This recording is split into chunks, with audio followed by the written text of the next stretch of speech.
सभी को praise Lord, सभी को जय मसीह की। मैं आप सभी को प्रभु यीशु मसीह के नाम से आशीर्वादित करती हूँ मेरे प्रिय। आज की वीडियो बहुत ही इंटरेस्टिंग होने जा रही है। आज का सब्जेक्ट बहुत दिलचस्प है, बहुत ही आप एंजॉय करेंगे। हम इसमें सीखेंगे, सुनने वाले भी सीखेंगे और जब मैं बोलूंगी तो मैं सुनूंगी और मैं भी सीखूंगी। Praise Lord. आज का टॉपिक है बाइबल रीडिंग कैसे किया जाए, बाइबल अध्ययन कैसे किया जाए, बाइबल को कैसे पढ़ा जाए। क्या तरीका है कि बाइबल हम पढ़े और हमें समझ में आए और हमें याद भी रहे। Praise Lord. तो जैसे मैंने कहा कि आज का टॉपिक जो है बहुत ही इंटरेस्टिंग है, बहुत दिलचस्प होने जा रहा है और जो बाइबल के प्रेमी हैं, एक्चुअल में ये वीडियो सिर्फ उन्हीं के लिए है ताकि वो जाने समझे और बाइबल की गुप्त और गूढ़ बातें उनके दिमाग में, उनके जीवन में हमेशा छपी रहे। Praise Lord. तो आज की वीडियो की हम शुरुआत करते हैं।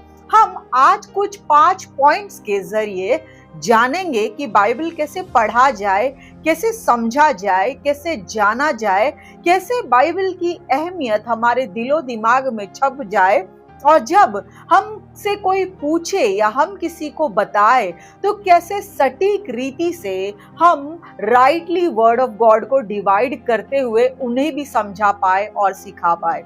Praise the Lord. तो आइए चलते हमारे वीडियो की तरफ और पहला पॉइंट है मेरे प्रियो कि बाइबल पढ़ने की शुरुआत हमें सबसे पहले प्रार्थना से करनी है, क्योंकि भजन संहिता 119 का 105 वचन कहता है, Psalms 119, 105 स्क्रिप्चर सेज कि तेरे वचन मेरे पाँव के लिए दीपक और मेरे मार्ग के लिए उजियाला है। तो बाइबल पढ़ने से पहले हमें इस वचन को फाउंडेशन रखना है कि खुदाया आपका वचन मेरे पैरों के लिए दीपक है और बिना उजियाले मैं कोई भी डेस्टिनेशन पर, किसी भी मंजिल पर नहीं पहुंच सकता। लेकिन प्रभु जी, आज मैं आपके वचन को खोलता हूं या खोलती हूं और मुझे आज आपके रोशनी के मार्गदर्शन की जरूरत है ताकि जब आज मैं पढ़ूं तो अद्भुत रीति से देख पाऊं, सुन पाऊं, समझ पाऊं और निर्णय ले पाऊं। Praise the Lord. तो इस स्क्रिप्चर को फाउंडेशन रखते हुए आपके पास और भी बेहतरीन स्क्रिप्चर्स हो सकते हैं, बट मैं यहाँ पर बता रही हूँ Psalms 119 का 105 स्क्रिप्चर्स, जो ये कहता है कि तेरे वचन मेरे पैरों के लिए दीपक और मेरे मार्ग के लिए उजियाला है। तो प्रभु जी, अब मैं बाइबल अध्ययन की तरफ जा रहा हूँ या जा रही हूँ। कृपा करके पवित्र आत्मा, परमेश्वर की आत्मा मुझे अगुवाई करे समझने के लिए। Praise the Lord. तो ये आपका पहला स्टेज हुआ, पहला स्टेप हुआ, पहला पड़ाव हुआ। अब हम चलेंगे दूसरे पॉइंट की तरफ, दूसरे पड़ाव की तरफ। जब हमने ये दुआ की, जब ये प्रार्थना की और पवित्र शास्त्रों को खोला, अब दूसरी चीज हमें क्या याद रखनी है मेरे प्रियो? दूसरा पॉइंट जो है वो है ऑब्जर्वेशन, ध्यान देना, लक्ष्य देना कि हम क्या पढ़ रहे हैं। उसके लिए हम एक स्क्रिप्चर को कोट करेंगे, भजन संहिता 119 का 18, Psalms 119 का स्क्रिप्चर नंबर 18, जो ये कहता है, खुदावन मेरी आंखों को खोल दे कि मैं तेरी व्यवस्था की अद्भुत बातों को देख सकूं। है ना? तो यहाँ पर कहता है वचन, खुदावन मेरी आंखों को खोल दे ताकि मैं आपकी अद्भुत बातों को देख सकूं। जब मैं वचन खोलने जा रहा हूँ, ये जा रही हूँ मेरे प्रियो, बहुत जरूरी है कि मुझे एक डिवाइन नजर की जरूरत है। मुझे वो चीजें देखने की जरूरत है जो मुझे साधारण और नंगी आंखों से, इस जैगिक और सांसारिक आंखों से नहीं दिखती, लेकिन मुझे एक आत्मिक आंखें चाहिए ताकि मैं आत्मिक वचनों में से आत्मिक मोती मेरे आत्मिक जीवन के लिए निकाल कर ला सकूं और आत्मिक लोगों तक पहुंचाने के लिए वो फायदेमंद साबित हो। तो हम इस वचन को कोट करते हुए आगे चलेंगे। तो जैसे हमारा दूसरा पॉइंट है ऑब्जर्वेशन।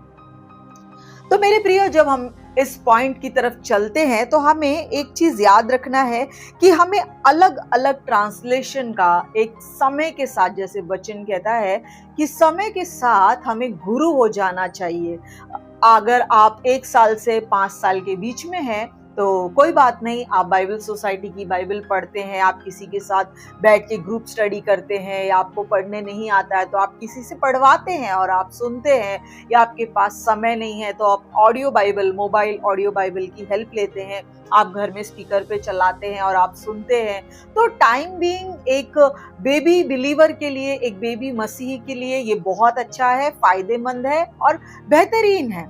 लेकिन जैसे कि वचन कहता है कि समय के हिसाब से तो हमें गुरु हो जाना चाहिए, तो बाकी की बातों के लिए नहीं, लेकिन आज ये वचन हम हमारे लिए, हमारे आत्मिक उन्नति के लिए इस वचन को कोट करते हैं कि समय के हिसाब से हमें गुरु हो जाना चाहिए।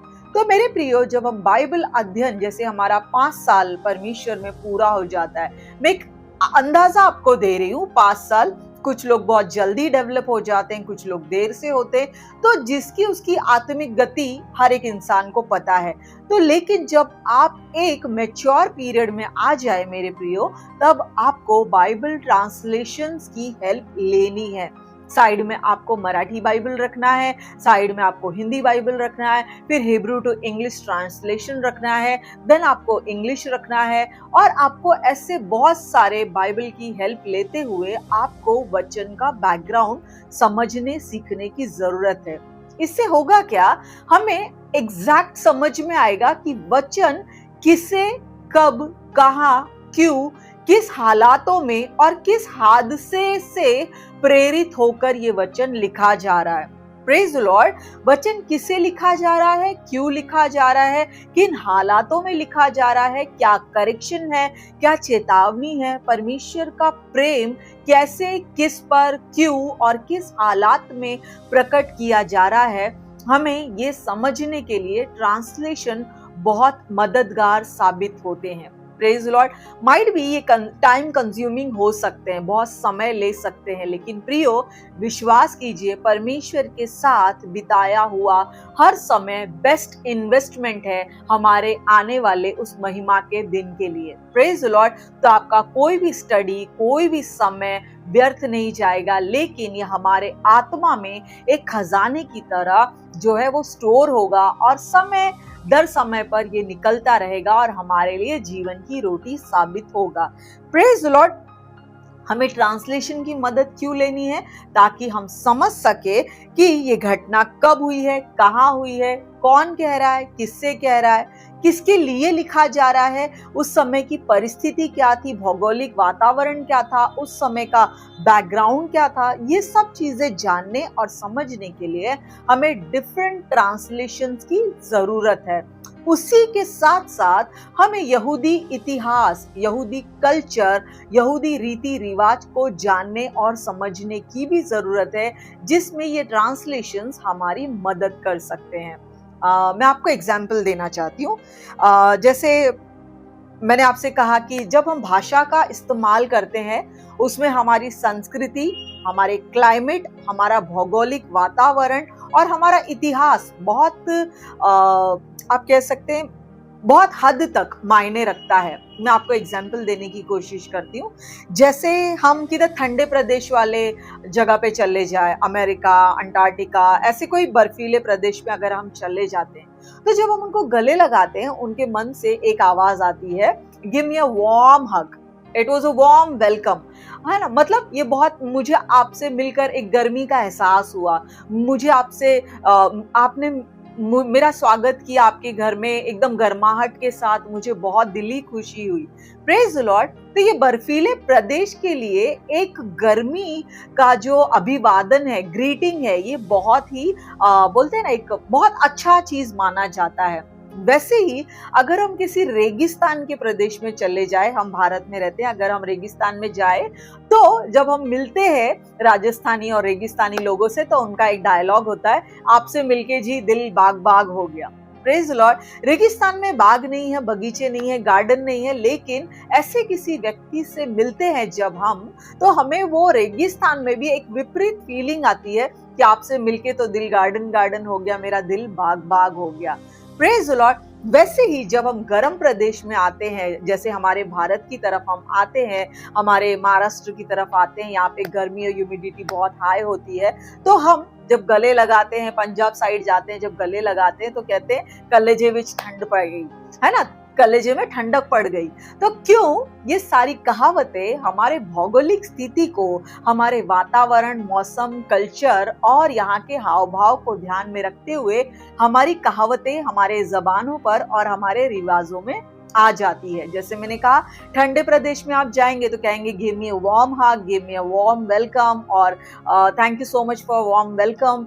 ये हम गर्म वाले ग्रीट करते हैं। वैसे ही हम रेगिस्तान में जाएंगे, हम गार्डन का एग्जाम्पल देते हैं, और वैसे ही हम अपने गर्मी की तरफ आएंगे, कलेजी विच ठंड पै गई, है कि नहीं। तो हमारे ये शब्दार्थ जो है, ये हमारे भूगोल को, वातावरण को दर्शाने का एक अच्छा प्रतीक माना जाता है, आप ये कह सकते हैं। Praise the Lord. तो वैसे ही मेरे प्रियो, ये एग्जाम्पल मैंने आपको इसीलिए दिया, जब आप बाइबल पढ़े, आपको वहां का इतिहास, माहौल, मौसम, कल्चर, रीति रिवाज, हालात और वहां के जो होने वाले सिचुएशन थी, जिन्होंने लिखा उनके साथ क्या सिचुएशन थी, क्या परिस्थिति थी, हमें इसका बेहतर रीति से ज्ञान होना जरूरी है। अदरवाइज हम लिखने के पीछे के उद्देश्य को कभी नहीं समझेंगे, हम गलत एग्जाम्पल गलत जगह पर लगाकर बैठ जाएंगे। Praise the Lord. तो इसके लिए मैंने क्या कहा, हमें ट्रांसलेशंस की मदद लेनी है, हिंदी, इंग्लिश, मराठी, जो इसमें भी आप कंफर्टेबल है, एटलीस्ट 2-3 ट्रांसलेशन आप आपके साथ रखिए, जिससे हमें वो एग्जैक्ट परिस्थिति, एग्जैक्ट शब्द का अर्थ समझने के लिए मदद होगी। ये किसी और के लिए नहीं है, ये मेरी ही आत्मिक उन्नति के लिए है, ये आपकी ही आत्मिक उन्नति के लिए है। अगर आप खुदावन खुदा के लिखे हुए शब्दों से प्रेम करते हैं और उसकी गहराई में उतरना चाहते हैं, तो डेफिनेटली आपको अच्छी स्विमिंग सीखनी पड़ेगी। और अच्छी स्विमिंग क्या है? अच्छी स्विमिंग अच्छी प्रैक्टिस है। अच्छे प्रैक्टिस क्या है? समय बिताना, प्रैक्टिस करते रहना, अभ्यास करना, एक्सरसाइज करना। Praise the Lord. तो हमें ज्यादा से ज्यादा समय बिताना है इन ट्रांसलेशंस के साथ, ताकि हम ज्यादा डीपली डाइव कर सके, ज्यादा गहराई में डूब सके, और जिस उद्देश्य से ये मोती उस समुद्र में रखा गया है, वो राइट उद्देश्य के साथ हम उस मोती के पास पहुंचे और निकाल कर लाए, और वो हमारे लिए एक मुकुट के ऊपर सजाने का काम हो। Praise the Lord. तो ये कुछ एग्जाम्पल हुए। देन हम थर्ड में चलते हैं। थर्ड से पहले एक और उदाहरण है, जैसे मैंने निकाला, मुझे बहुत अच्छा लगा। हमारे भारत देश में, खास करके महाराष्ट्र में, भंगार कहा जाता है। अगर हम कहेंगे ना, अरे बहुत भंगार इंसान है, तो हमारे यहाँ के लोग बिना सोचे समझे सिर्फ हंसेंगे, अरे इसको भंगार बोल दिया, है कि नहीं। वैसे ही भारत में ही एक देश है, आंध्रा, कर्नाटका साइड में, तेलंगाना साइड में, वहां पर अगर आप किसी को भंगारम कहे तो वो बहुत खुश हो जाएगा, उसका दिल एकदम गदगद हो जाएगा, अरे मुझे भंगारम कह दिया। कारण क्या पता है? हमारे महाराष्ट्र के लैंग्वेज में भंगार मतलब स्क्रैप, भंगार माल है, मतलब इसकी कोई वैल्यू नहीं है, स्क्रैप करने लायक है, तो वो भंगार है। लेकिन वही आप तेलंगाना और आंध्रा साइड चले जाएंगे और भंगारम कह दिया किसी ने, उसका मतलब है सोना, सोने जैसा, गोल्ड। Praise the Lord. तो कहीं का शब्द कहीं पे एक अनर्थ, बोलते ना, अर्थ का अनर्थ निकालता है। कहीं पे वो शब्द हंसने योग्य है, तो कहीं पे वो शब्द आदरणीय है, आदर के योग्य है, और एक प्रिविलेज और सम्मान की बात है। मेरे प्रियो, मैंने आपको अगेन ये इसीलिए बताया कि जो शब्द हम समझते हैं वो दूसरे कंट्री में, दूसरे कल्चर में उसका अर्थ अलग होता है। इसके लिए हमें अलग अलग कल्चर और अलग अलग भाषाओं और ट्रांसलेशन की मदद लेना बहुत जरूरी है। मैंने नॉर्मल इंडिया का ही बता दिया। एक हमारा जगह है महाराष्ट्र, मुंबई, जहाँ पे भंगार बोलेंगे तो अलग मीनिंग है, लेकिन वहीं पे तेलंगाना और आंध्रा साइड में अगर आप बंगारम कहे तो अरे लगेगा कि वाह क्या कॉम्प्लीमेंट दे दिया, वो आपको गले लगा लेगा, शायद चूम भी ले। Praise the Lord. तो इसी के लिए हमें ट्रांसलेशन, शब्दों के अर्थ समझना, जानना समय के साथ गुरु होते हुए बहुत बहुत बहुत जरूरी है। Praise the Lord. हम वैसे ही तीसरे पॉइंट की तरफ चलते हैं मेरे प्रियो। तीसरा पॉइंट है इंटरप्रिटेशन।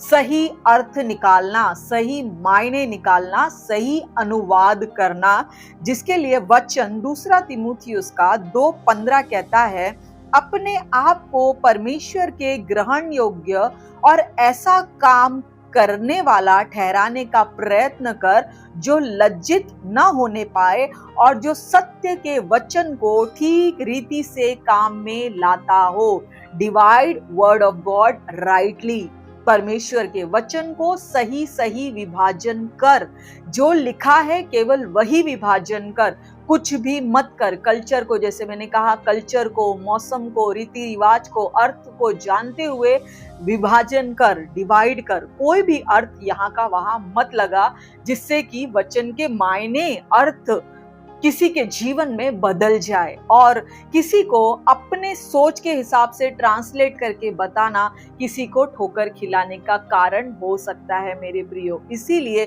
जब तक आप पूर्ण रीति से श्योर नहीं है कि इसका अर्थ, इसके मायने यही है, तब तक आप किसी के सामने अपना मुंह ना खोले तो बेहतर है।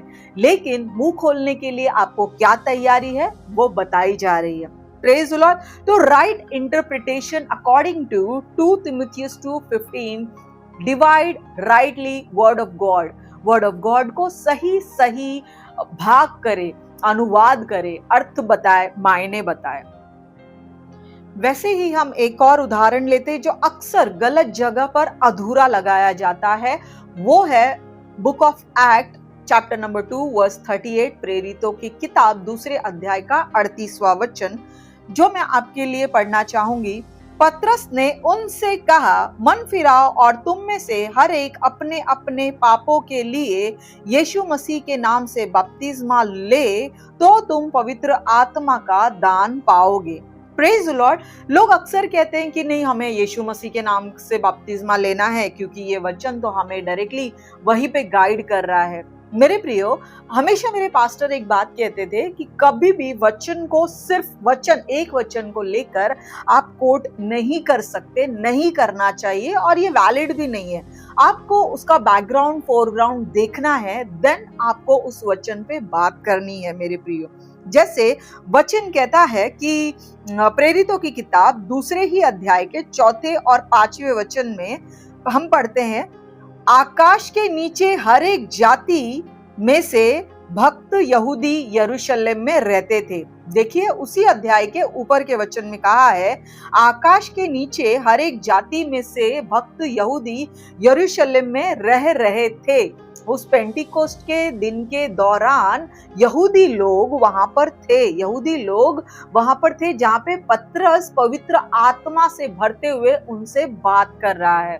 मैं आपको क्लियर करती हूँ, पतरस, जब पेंटिकोस्ट का दिन आया, वो लोग पवित्र आत्मा से भर गए। बाइबल बताता है कि आग की जीभें सी उन पे दिखाई दी, और जब वो बोलने लगे तो लोगों को अपनी अपनी भाषाओं में उनकी बातें सुनाई देने लगी। और फिर जब पवित्र आत्मा से पतरस भर गया, तब वो जाकर यहूदी लोगों से बात करता है कि हर एक जन, वचन कहता है, पापों की क्षमा के लिए यीशु मसीह के नाम का बपतिस्मा ले, तभी वो पवित्र आत्मा का दान पाएगा।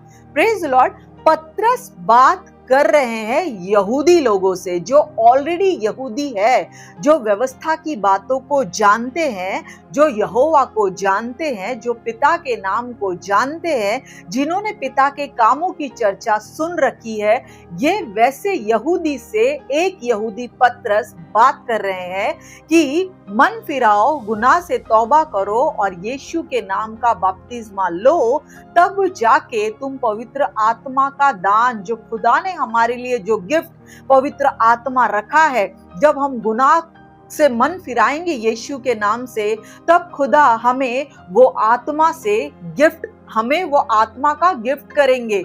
यहाँ पे दान वरदान की बात नहीं हो रही है, सिंपल गिफ्ट कि तुम जब यीशु को प्रभु जानकर स्वीकार करो, गुनाह से तौबा करो, तब तुम पवित्र आत्मा का गिफ्ट, जो बयाने में हमें दी गई है, अंतिम दिन के लिए हमारे ऊपर छाप लगी है, वो तुम्हें खुदा बाप खुश होकर हमें गिफ्ट करेंगे। ये उस विषय में लिखा है। तो सबसे पहले हमें बैकग्राउंड जानना है, जैसे मैंने कहा, इंटरप्रिटेशन, राइट अनुवाद, अर्थ और मायने और बैकग्राउंड हमें जानना है कि पतरस किससे बात कर रहे हैं। वचन कहता है उसी अध्याय में कि वो यहूदी लोगों से बात कर रहा है और कह रहा है जो यहोवा परमेश्वर को जानते थे, जो यहोवा की व्यवस्था को जानते थे, उनसे वो इंट्रोड्यूस करा रहा है अब यीशु मसीह और पवित्र आत्मा को, जिसके बारे में व्यवस्था में लिखा हुआ है, बट स्टिल जैसे मैंने कहा कि बिना आत्मिक आंखों के हम आत्मिक बातें नहीं देख सकते, तो वो नहीं देख पाए। वो उसी में से लेकर, व्यवस्था की पुस्तक में से ही लेकर कि आने वाला यही है, और आत्मा के विषय में वो उन्हें कॉन्फर्मेशन दे रहा है मेरे प्रियो। तो हमें जानना बहुत जरूरी है। एक्ट 2:38 को सिर्फ कुछ लोग क्लेम करते हैं और कहते हैं यीशु के नाम से बपतिस्मा देना है।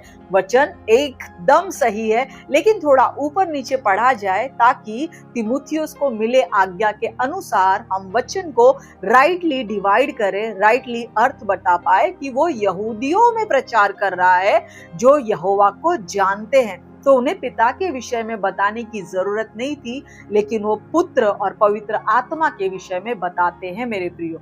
वही पैरेलल वर्स मैथ्यू की किताब 28वां अध्याय आखिरी के 2 वचन 19 और 20 ये कहता है, जाओ और जाति जाति के लोगों को चेला बनाओ और उन्हें पिता और पुत्र और पवित्र आत्मा के नाम से बपतिस्मा दो, और जो बातें यीशुआ ने हमें सिखाई है वो हमें मानना और सिखाओ। Praise the Lord. तो यहाँ पे क्या कहा है? जाति जाति के लोगों को, यानी जो ना पिता को जानते हैं, ना जो पुत्र को जानते हैं और ना पवित्र आत्मा को जानते हैं। हम दूर दूर के लोगों की बात नहीं करेंगे, हम इंडिया की ही बात करेंगे। ना हम पिता को जानते थे, ना हम पुत्र को जानते थे, ना पवित्र आत्मा को। हम जाति जाति के लोग ही थे, अन्य जाति ही थे, जेंटाइल थे। इसीलिए वचन हमारे लिए मत्ती की किताब का कहता है कि जाओ जाति जाति के लोगों को यीशु मसीह का चेला बनाओ और उन्हें पिता और पुत्र और पवित्र आत्मा के नाम का बपतिस्मा दो, क्योंकि हम ना यहोवा को जानते थे ना यीशुआ को जानते थे। इसके लिए यहोवा को जानने वाले से कहा यीशु और पवित्र आत्मा के नाम का बपतिस्मा लो, लेकिन जाति जाति की यानी हम जैसे अन्य जाति जेंटाइल्स को, गैर यहूदियों को पिता पुत्र पवित्र आत्मा के नाम का बपतिस्मा दो।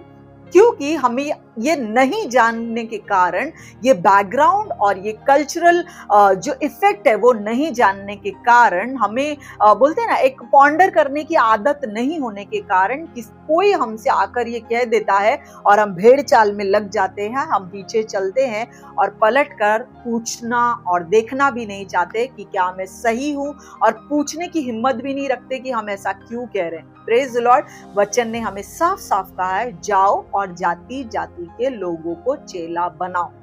Praise the Lord. मेरे प्रियो, मैं क्रिश्चियन बैकग्राउंड से ताल्लुक रखती हूँ, मैं अपने पुरखों से मसीही हूँ, लेकिन मसीही होने का ये मतलब नहीं है कि मसीह मुझ में शुरुआत से था। जब मसीह के साथ मेरा एनकाउंटर हुआ, प्रभु यीशु मसीह जब मेरे सामने आए, तब मैंने मसीह के साथ अपना रिश्ता बनाया। तो जाति जाति के लोग का मतलब ये नहीं है कि क्रिश्चियंस को छोड़कर बाकी सारे जातियां नहीं, इन जातियों में क्रिश्चियन भी इंक्लूड है जो मसीह को नहीं जानते। मसीह परिवार में पैदा होने का मतलब ये कतई नहीं है कि आप मसीह को जानते हैं। मसीह मेरा पर्सनल पिता है, मसीह मेरा पर्सनल बचाने वाला, उद्धारकर्ता, सेवियर, पर्सनल फादर है। तो जब तक मैं मसीह से पर्सनल रिलेशन नहीं बनाती, तब तक मैं भी अन्य जाति ही हूँ। Praise the Lord. तो ये अन्य जाति का मतलब बोलते हैं ना, अलग अलग जाति से नहीं है जो क्रिश्चियन नहीं है, क्रिश्चियन भी इसमें इंक्लूड है। क्योंकि बहुत से बार मैं अपनी खुद की गवाही देती हूँ, हम मसीह में तो थे लेकिन मसीह हम में नहीं था, लेकिन जब मसीह को जाना तो आज हम मसीह में बढ़ रहे हैं, सीख रहे हैं, ज्ञान बांट रहे हैं। और जैसे वचन ने हमें हिदायत दी है, वचन ने हमें कमांड किया है कि जाओ और उन्हें मानना सिखाओ। Praise the Lord. तो वचन को हमें पूरा पूरा जानना है, पूरा पूरा समझना है, उसके बैकग्राउंड को जानना है और तभी प्रचार करना है। अदरवाइज हम खुद भी भटके रहेंगे और दूसरों को भी भटका देंगे और भटका दिए जाएंगे। भटकाने वालों को भी नहीं समझेगा और जो भटक रहे हैं उन्हें भी नहीं समझेगा। वचन कहता है एक अंधा दूसरे अंधे को क्या ही राह दिखाएगा, दोनों खड्डे में गिर पड़ेंगे। Praise the Lord. तो इसके लिए राइट वर्ड ऑफ गॉड को राइटली डिवाइड करना है, समझना है, समझाना है, पॉन्डर करना है और राइट मीनिंग के साथ में लोगों को बचाना है। Praise the Lord. तो ये हमारे 3 पॉइंट हुए। अब हम चलते हैं पॉइंट नंबर 4, जो बहुत ही जरूरी है और बहुत ही खूबसूरत है। एप्लीकेशन ऑन आवरसेल्फ, खुद पर वचनों का इस्तेमाल कैसे करें। Praise the Lord. जब मैं आज बाइबल खोला, जब मैंने आज बाइबल पढ़ा, जब मैंने आज बाइबल को मेडिटेट किया, मैंने ट्रांसलेशन में से हेल्प लिया, मैंने वर्ड ऑफ गॉड को राइटली डिवाइड किया, अब ये सारे स्टफ में से, ये सारी चीजों में से मैं इसे अपने जीवन पर कैसे इस्तेमाल करूं। ठीक है, क्योंकि मैंने सब कुछ कर लिया, मैंने खाना बना लिया, चॉपिंग कर लिया, प्रिपरेशन कर ली, तड़का मार दिया, टेबल पे सजा दिया, लेकिन अब मैं उसे खाऊं कैसे, अपने जीवन में पचाऊं कैसे और उसकी सुंदरता अपने ऊपर आने कैसे दूं। तो ये बहुत जरूरी है कि हम इसे खुद पर इस्तेमाल कैसे करें। आइए याकूब की किताब पहले अध्याय का 22वां वचन, इससे हम मदद लेते हैं, जो ये कहता है, परंतु वचन पर चलने वाले बनो और केवल सुनने वाले ही नहीं जो अपने आप को धोखा देते हैं। मेरे प्रियो, जब हम याकूब का ये अध्याय पढ़ते हैं, ये इस अध्याय में वचन को याकूब जो है वो आईने के साथ में कंपैरिजन करता है, तुलना करता है कि जब हम आईने में खुद को देखते हैं तो डेफिनेटली हम यहाँ से बाल ठीक करेंगे, यहाँ से कॉलर ठीक करेंगे, यहाँ से बटन ठीक करेंगे, देन फिर हम अपना मेकअप देखेंगे, देन फिर टचअप करेंगे, देन फिर टाई पहनेंगे, देन फिर जो भी XYZ हमारी प्रिपरेशन है, हम वो आईने में देखकर उसी समय ठीक कर लेते हैं। Praise the Lord. क्योंकि हम चाहते हैं जब लोग हमको बाहर देखें तो हमारे अंदर कुछ खामी ना दिखे। वैसे ही याकूब एक आत्मिक व्यक्ति आत्मा में हमें आईना दिखा रहा है। जब तुम आईने के सामने खड़े होते हो तुरंत खुद को ठीक कर लेते हो। तो जब बाइबल तुमको कुछ करेक्शन देता है, बाइबल जब तुमको कुछ सुधार देता है, बाइबल जब कुछ ताड़ना देता है, बाइबल जब कुछ आज्ञा देता है, प्रेम करने की सलाह देता है खुदावन खुदा से, तो क्या तुम उसी समय वो करेक्शन, वो तैयारी अपने आप में लाते हो, या उस व्यक्ति की तरह हो जिसको आदत है सिर्फ आईना देखने की, बाल इधर उधर घुमाने की और जैसा है वैसा ही बाहर निकल जाने की। तो याकूब वचन को आईने से कंपेयर करता है कि जैसे तुम देखकर तुरंत अपने आप को रेक्टिफाई करते हो, क्या वचन देखकर तुम वही उसी समय निर्णय लेते हो कि ये वचन मेरे जीवन में इस समय खूबसूरती का कारण बनना चाहिए। Praise the Lord. आप उस अध्याय को जरूर पढ़िएगा, याकूब की पत्री का पहला अध्याय। आज हम जानते हैं कि बाइबल का जो वचन है आज भी इतने युग के बाद भी फ्रेश है, ताजा है, जिंदा है, शक्तिशाली है। अगर हम विश्वास के साथ जब वचन को फॉलो करने का डिसाइड कर लेते हैं, आज भी वचन उतना शक्तिशाली है कि हमें हमारे अंदर सुधार लाने के लिए वो उतना ही कारगर है। वचन उतना ही पावरफुल है जो मूसा को उस समय 2 तख्तियों पर मिला था, उतना ही पावरफुल आज हमारे हाथ की बाइबल और उसके ऊपर जिंदा कलाम है। मेरे प्रियो, आज भी वचन काम करने में उतना ही सार्थक है जितना उस समय था जब मूसा ने हाथ उठाकर समुद्र को 2 भाग कर दिया था, जब यरीहो की दीवार गिराई गई थी। मेरे प्रियो, जब लोग प्रचार सुनते सुनते 3 दिन तक छत से गिर जाते थे, नींद आती थी, वो बहाल हो जाते थे, लेकिन उनकी भूख जो है वो तृप्त होने का नाम ही नहीं लेती थी। लोग सुनते रहते थे, ऐसे डुलकी मारते होते थे, खिड़की पर गिर जाते थे और दास जाकर उन्हें फिर से जिंदा करते थे, उठाकर लाते थे और बाइबल क्लियर बताती है फिर से वो बैठते थे और वचन को सुनते थे। आज हमारी सुनने की क्षमता डे बाय डे कम होती जा रही है। आज हमारे सुनने और ग्रहण करने की क्षमता, हमारी माइंड जो प्रोग्रामिंग है वो कम ग्रास्पिंग पावर हमारी कम हो रही है। पहले हम 3-3 घंटे की फिल्में आराम से 1 शॉट बैठ के देख लेते थे, लेकिन आज एक ही अध्याय में हमको 10 बार यौन आएगा, उबासी आएगी, हम बोर हो जाते हैं। मेरे प्रियो, हमको लगता है कब इसको खत्म करूं, क्योंकि अंदर से एक फीलिंग होती है अधूरा छोड़ देना अपशगुन हो जाएगा, अपमानित हो जाएगा, प्रभु को इंसल्ट कैसे करूं, तो लिया है ये अध्याय तो चलो पूरा ही कर देते हैं।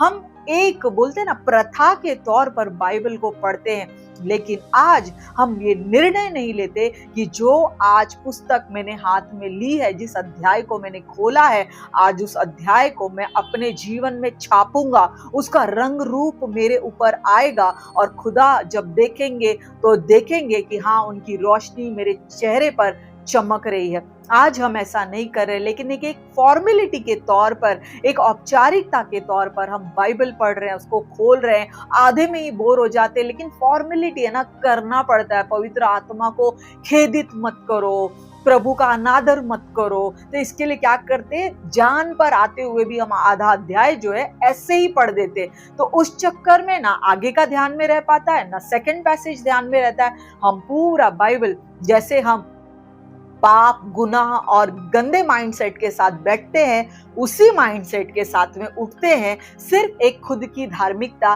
कि हाँ, मैंने आज बाइबल पढ़ा। Praise the Lord. ऐसा करने से आपको लगता है खुदावन जो मनों को जांचता है वो हमारे मन को नहीं जांचता और वो खुश हो जाता है? आइए अपने आप को धोखा ना दे। बाइबल का वचन कहता है कि वचन को सिर्फ सुनने वाले ही नहीं, लेकिन उस पर चलने वाले भी बनो, उस व्यक्ति के समान जो आईने में खुद को देखा, वचन पढ़ा, उसने जाना मेरे अंदर ये कमी है, मुझे ये निर्णय लेना है, मुझे सुधार लेना है, अपने आप को बेहतर बनाना है। जब मैं बेहतर बनूंगा तब मेरे घर के लोग देखेंगे कि इसने जो पढ़ा है उसके अनुसार इसने किया है, और क्यों ना हम इसे कॉपी करें, इसके फेथ को कॉपी करें। मेरे प्रियो, सबसे पहले सुधार जो वचन पढ़ता है उसके अंदर आना है। आप कहेंगे मैं वचन की तलवार लेकर यहाँ वहां सबके गर्दनें काटते घूमूंगा, कुछ फायदा नहीं होगा। इससे आप दूसरों का नाश करेंगे और खुद का भी कुछ कमा नहीं पाएंगे।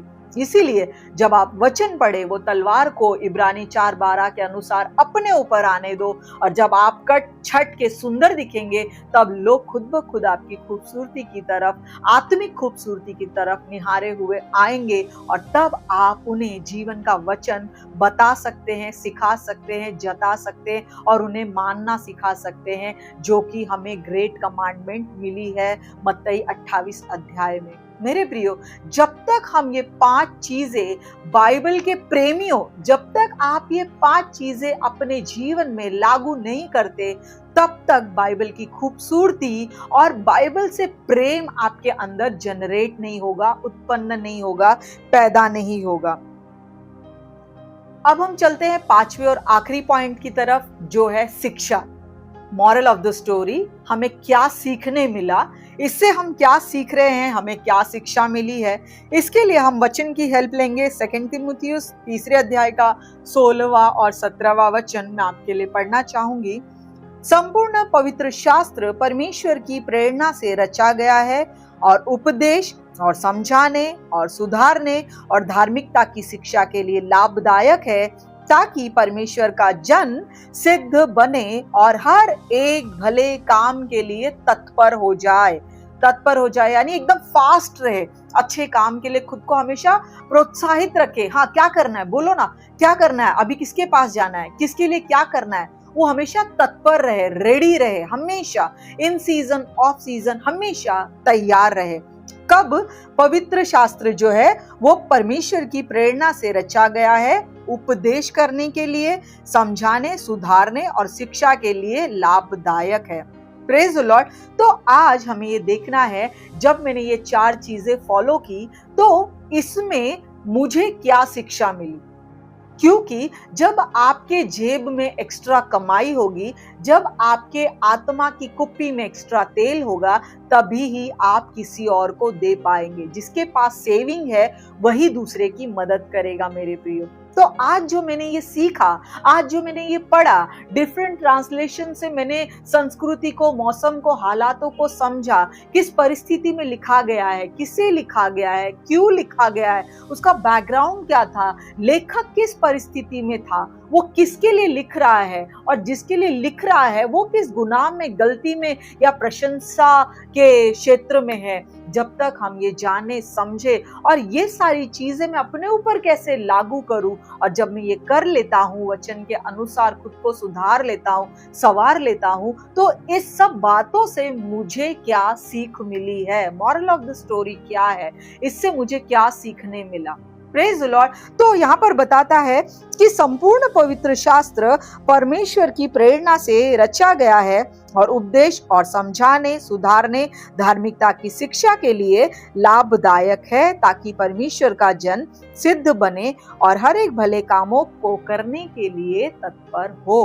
Praise the Lord. तो जैसे आज हमने सीखा कि जब भी हम ये सारी चीजों को फॉलो करते हैं फेथफुली मेरे प्रियो, तो हमें ये सारी बातों को ध्यान में रखना है कि मैं खुद के लिए तो पढ़ ही रहा हूँ, खुद के लिए तो सीख भी रहा हूँ, लेकिन सेम टाइम पे मत्ती 28 का कमांडमेंट, मत्ती 28 की जो बड़ी आज्ञा है वो भी मुझे पूरी करनी है। मुझे खुद की भूख तो तृप्त करनी ही है, खुद को तो वचन के द्वारे संवारना ही है, लेकिन सेम टाइम पे मुझे वो सुधार, वो उपदेश, वो टीचिंग, वो प्रीचिंग एक्स्ट्रा जमा करनी है, अपने कुप्पी में एक्स्ट्रा ऑयल जमा करना है, ताकि जब कोई जरूरतमंद, सूखा, बुझा हुआ व्यक्ति जब मुझे मिले तो ये टीचिंग के द्वारा जो मैंने सीखा है, जो मैंने पॉन्डर किया, जो मोती मैं ढूंढ कर लाया हूँ, उसके साथ भी बांटूं। Praise the Lord. क्योंकि हम सभी के पास हमारे मालिक ने कुछ तोड़े दिए हुए हैं। जब वो आएगा हर एक तोड़े का हिसाब हमसे लेगा और हमें एक अच्छे भंडारी की तरह उस तोड़े का हिसाब देना है। और आखिर में वचन कहता है जिसको तोड़े मिले, आप ये गलत फहमी में बिल्कुल मत रहिएगा कि मुझे गिफ्ट मिला है, मुझे दान वरदान मिला है। जब आप तोड़े के दृष्टांत को पढ़ते हैं तो जो एक व्यक्ति जो ये कहता है मैं डर गया था, जो कि आलसी था, जिम्मेदारी नहीं लेना चाहता था, खुद के कमजोरी को ढाक रहा था मालिक की बढ़ाई करने के लिए, मालिक उसके साथ क्या करते हैं आप उस अध्याय, उस दृष्टांत, उस पैसेज में जरूर देखिएगा। वो कहते हैं इसे उठाओ और अंधेरे कोने में डाल दो जहाँ पे रोना और दांत पीसना है। तो जिसके पास तोड़ा दिया गया है वो भी अंधकार में फेंका जा सकता है, अगर वो अपने उस तोड़े को, उस टैलेंट को, उस हुनर को, उस वचन को, उस आज्ञा को मल्टीप्लाई ना करे और शिष्य ना बनाए। तो मुझे सबसे पहले प्रार्थना के साथ में वचन को खोलना है, मुझे सही अनुवाद करना है, सही परिस्थिति को समझना है, किस उद्देश्य से लिखा है ये जानना है। उसके बाद मुझे उसके नोट्स बनाने हैं और वो नोट मेरे जीवन में कैसे कारगर साबित हो, कैसे फ्रूटफुल हो, मुझे इसकी जांच पड़ताल करनी है। बहुत सा अपने लिए रखना है और वही शिक्षा दूसरों के लिए भी रखनी है, ताकि जब जरूरत पड़े तो मैं उस तोड़े को जो है बहुगुणित कर सकूं और जब पिता आए तो मुझ में फल पाए और वो फल मुझ में अंत तक बना और टिका रहे। Praise the Lord. तो आज के लिए इतना ही। और आखिरी की टिप है, धीरे धीरे अध्याय पढ़िए, एक एक करके पढ़िए, कोई गड़बड़ी नहीं है, हमें कोई ऑस्कर नहीं जीतना है, हमें परमेश्वर के राज्य में जीतना है, इस दौड़ को पूरी करनी है। हमें संसार के मेडल लेके कोई फायदा नहीं है कि हाँ मैंने इस साल में इतना पुस्तक कंप्लीट किया, ये किया।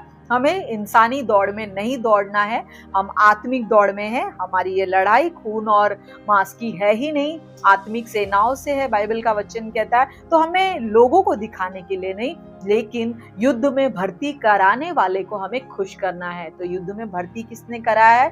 पिता के अनुग्रह के द्वारा, प्रभु यीशु मसीह के लहू से, पवित्र आत्मा की प्रेरणा से हम इस युद्ध में हैं। गाइडेंस लेते रहिए, सुनते रहिए, वचन को देखते रहिए और दिल से पिता की आज्ञा को मानते रहिए, ताकि जिस उद्देश्य के लिए हमें इस पृथ्वी पर चुना है हम अपने भर्ती करवाने वाले को नाज फील करा सके। धीरे धीरे जाइए, वचन आराम से जाइए, verse by verse, topic by topic जाइए। एक टॉपिक लीजिए, जैसे एग्जाम्पल है गुस्सा, एग्जाम्पल है प्रेम, तो आप ये दोनों टॉपिक में गुस्सा कहाँ कहाँ बाइबल में दिखता है, गुस्से से क्या क्या खामियाजा, क्या क्या पेनल्टी हमें पे करनी पड़ सकती है, गुस्सा कितना नुकसानदायक है और गुस्से का भुगतान क्या होता है, ये आपको स्टडी करनी है। फिर गुस्से के कारण क्या क्या लॉस हुआ आपको वो देखना है। वैसे ही प्रेम, परमेश्वर का प्रेम हमें कैसे बचाता है, इंसानी प्रेम हमें कैसे डुबाता है, ये हर एक चीज एक एक टॉपिक से टॉपिक आपको जाना है। और आप ये तभी जा सकते हैं जब आप word by word, words by words को डीपली स्टडी करेंगे। Praise the Lord. फिर कहती हूँ, समय के हिसाब से हमें गुरु हो जाना चाहिए। आइए आदि शिक्षा में ना पढ़े, God loves you, God heels you, खुदा ठीक करे तो भी वो खुदा है, खुदा ना ठीक करे तो भी वो खुदा है, वो कुछ दे तो भी वो खुदा है, और वो ना दे तो भी खुदा है। जैसे शद्रक मेशक अबेदनगो कहते हैं, अगर हमारा खुदा बचाता है तो भी वो खुदा है, अगर नहीं बचाया तो भी वो खुदा है ना। तो क्यों ना मैं उस खुदा के पीछे चलूं जो सदा काल का, सनातन का परमेश्वर है। उसको जानने में ही हमारी भलाई है, हमारी सेहत है, हमारी तंदुरुस्ती है। आइए आत्मिक तंदुरुस्ती में बने रहे, वचन के साथ दोस्ती करे। वचन क्या कहता है, केवल उसी को लिपटे रहे, चिपके रहे मेरे प्रियो। सबसे अच्छा टीचर पवित्र आत्मा है जो हमें सिखाते हैं, और उसके बाद हमारे नजरों के सामने वचन है जो हमारे पैरों के लिए दीपक है, वो हमारे पैरों को ठेस नहीं लगने देंगे। तो आइए बाइबल से दोस्ती कीजिए, बाइबल की गहराई में जाइए, जीवन के मोती निकाल कर लाइए, खुद भी सजिए और दूसरों को भी सजाइए। Praise the Lord. आज के लिए इतना ही। God bless you and love you all.